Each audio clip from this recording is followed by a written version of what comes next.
Did you know that this Madagascar hissing cockroach is one of 900,000 different insect species in the world? And that insects make up 80% of the world's animals by numbers. I'm Laurel. I'm Griffin. And this is Nature Now. Fallen logs are a great place to look for insects. Why don't you guys come with me and we'll see if we can find any. Whoa, looks like there's a big insect in there. While we have our insect friend here, why don't we look at some of his body parts? He's already got some antennae on, and those antennae help him sense his different surroundings. These are his compound eyes. They allow him to see like thousands of tiny pictures all together, and he puts them together to sense movement and objects around him. So the antenna and the compound eyes are two things that make up his head. Now he's got another body part on. This is called his thorax. And from his thorax come his legs. Let's count them. 1, 2, 3, 4, 5, 6. He's got new body parts now. Show him your abdomen. The abdomen is the third part of a body that insects have. And this is where he will get rid of his waste. And if he were a female, he would lay eggs. Some insects also have wings. They allow them to fly. All right, so stand up and sing and dance with us as we review the parts of an insect with our song. You ready? Head, thorax, abdomen, abdomen. Head, thorax, abdomen, abdomen. 2 antennae and 6 legs. Head, thorax, abdomen, abdomen.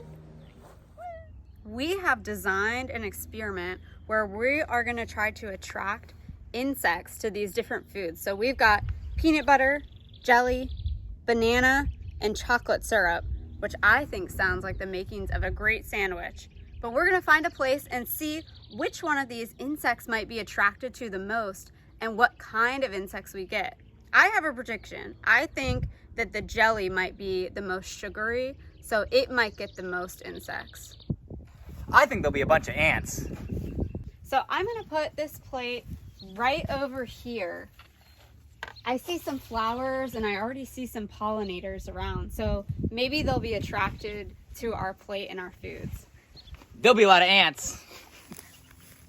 We're gonna look for some insects. So these are called sweep nets, and we are gonna sweep them across the grass to see if we find anything. You can make your own sweep net using a pillowcase, a clothes hanger, some duct tape, and a rod. And then you can do sweeping in your own backyard. Let's see if we find anything. P.U. Because you know what I just caught? A stink bug. I found a caterpillar. I'm looking in the compost pile to see if we can find decomposer insects. Look at all of these roly-polies. How do we know he's not an insect? He's got more than 6 legs. I found something else. Do you see this little worm here? How do we know he isn't an insect? He has no legs. To me, this cow poop might not look very yummy. But did you know some insects would eat this for breakfast, lunch, and dinner? Look closely and see what you might find. We can do a log roll to look for insects too. I found a beetle. He's moving out. Is this an insect? No, it has way too many legs. So, we might have seen some insects with our eyes, but they're not always easy to find. So, it's also helpful to look for signs of insects. We might notice various holes or cavities. Some of these holes may actually be dug by an insect itself, maybe to make a little burrow or a home. Other of these holes could be made from a woodpecker looking for an insect to eat. Both signs you might have insects in this tree.